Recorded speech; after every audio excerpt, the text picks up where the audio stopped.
Hi friends, ఎలా ఉన్నారండి? అందరూ బాగున్నారండి? నేను కూడా చాలా బాగున్నాను.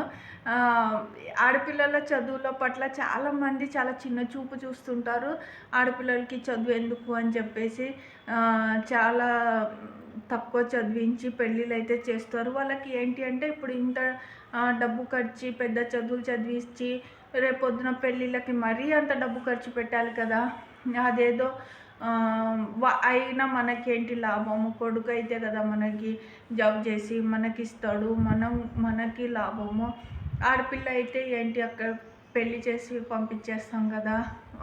పెళ్ళికి ఖర్చు, చదువులకి ఖర్చు, పైగా ఉపయోగం మాత్రము వేరే వాళ్ళకి కదా ఉపయోగము, మనకేంటి అని చెప్పేసి తక్కువ చేస్తుంటారు ఆడపిల్లలకి. నాకు క్వశ్చన్ వేయాలనిపిస్తుంది, ఆడపిల్ల అయితే మీ పిల్ల కాదా? మగ పిల్లోడైతేనే మీ సొంతం రక్తము, సొంతం కొడుక? ఆడపిల్ల మీ పాప కాదా?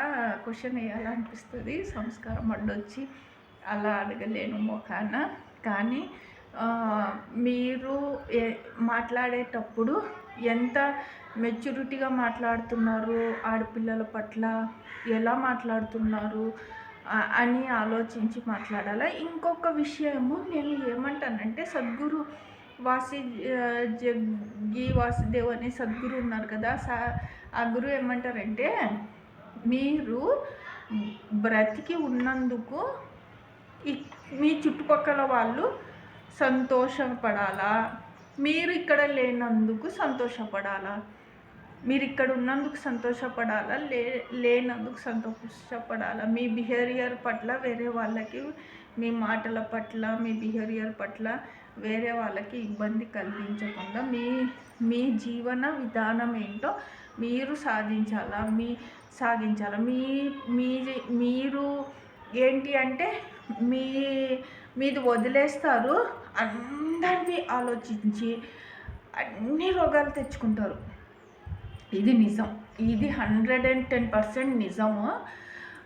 మీ విషయాల పట్ల వదిలేసి అనారోగ్యము చాలామందికి ఎందుకు వస్తుంది అంటే స్ట్రెస్. అది ఇంట్లో నుంచి వచ్చేది కాదు. ఇంట్లో అన్నీ కరెక్ట్గా, ఇంట్లో అన్నీ బాగానే ఉంటాయి. అన్నీ బయట వాళ్ళు బాగుపడిపోతున్నారు, వీళ్ళు బాగుపడిపోతున్నారు, వాళ్ళు ఇట్లా వీళ్ళు ఇట్లా, దానివల్ల వాళ్ళకి రోగాలు వస్తున్నాయి. జాగ్రత్తగా ఉండండి. ఎక్కువ వేరే వాళ్ళ గురించి ఆలోచించకుండా హ్యాపీగా మనశ్శాంతిగా ఉండండి. బాయ్.